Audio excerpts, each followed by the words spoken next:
কার্যক্রমে অংশগ্রহণ করার সুযোগ পেয়েছি আলহামদুলিল্লাহ।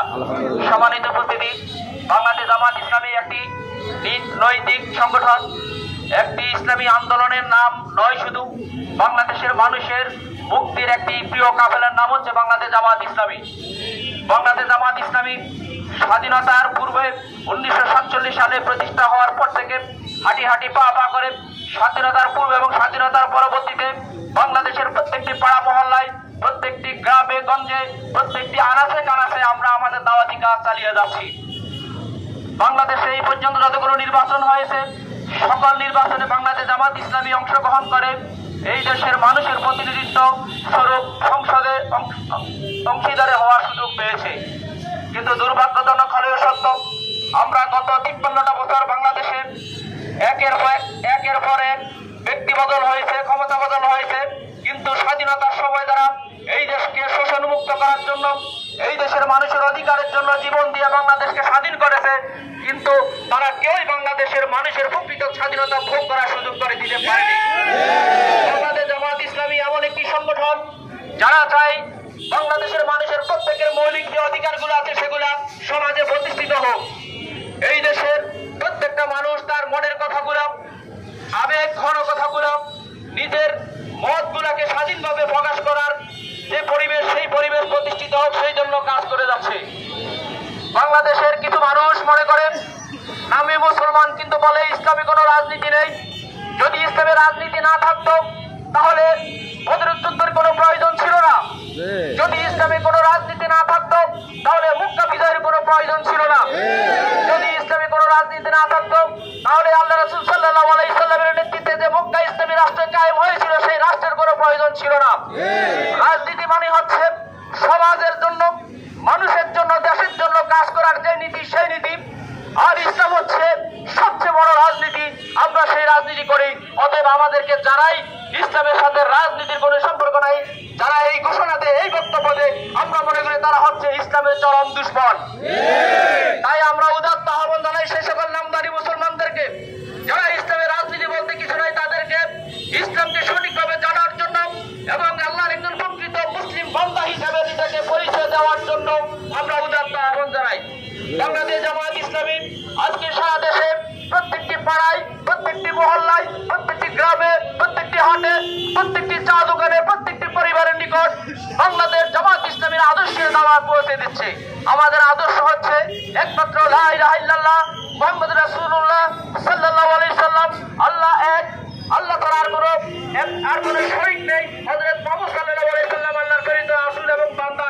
এই আদর্শকে প্রতিষ্ঠা করা আমাদের আদর্শ হচ্ছে, আল কোরআনকে প্রতিষ্ঠা করা আমাদের আদর্শ হচ্ছে, আল্লাহ রাসূলের সুন্নাহকে আল্লাহর এই জমিনে প্রতিষ্ঠা সংগ্রাম করা। তাই আমরা আজকে সারা দেশে একযোগে এই দাওয়াতি সংগ্রাম করে যাচ্ছি। আমরা আজকে এই দাওয়াতি সমাবেশে আমরা একটা প্রতিবাদ, বিক্ষুব্ধভাবে আমরা প্রতিবাদ জানাই।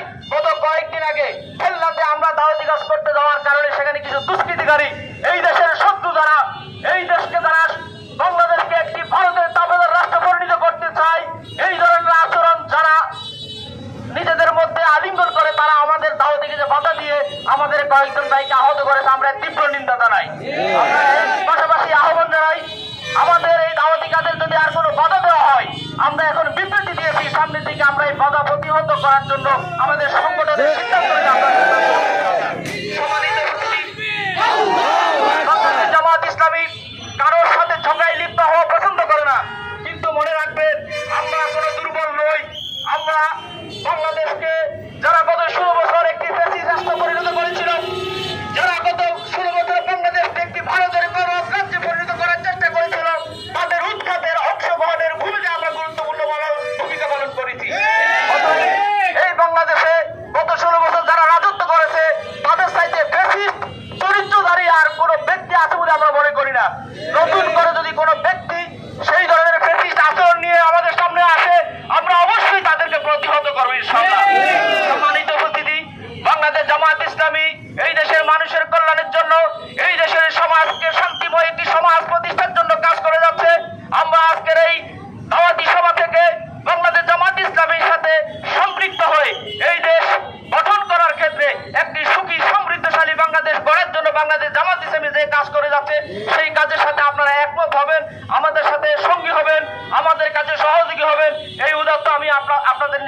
রাখি। সম্মানিত উপস্থিতি, আমাদের আজকের এই প্রোগ্রামে উপস্থিত আছেন বাংলাদেশ জামায়াত আগামী সংসদ নির্বাচনের জন্য সম্মানিত প্রার্থী ইঞ্জিনিয়ার মোহাম্মদ তৌফিক হাসান।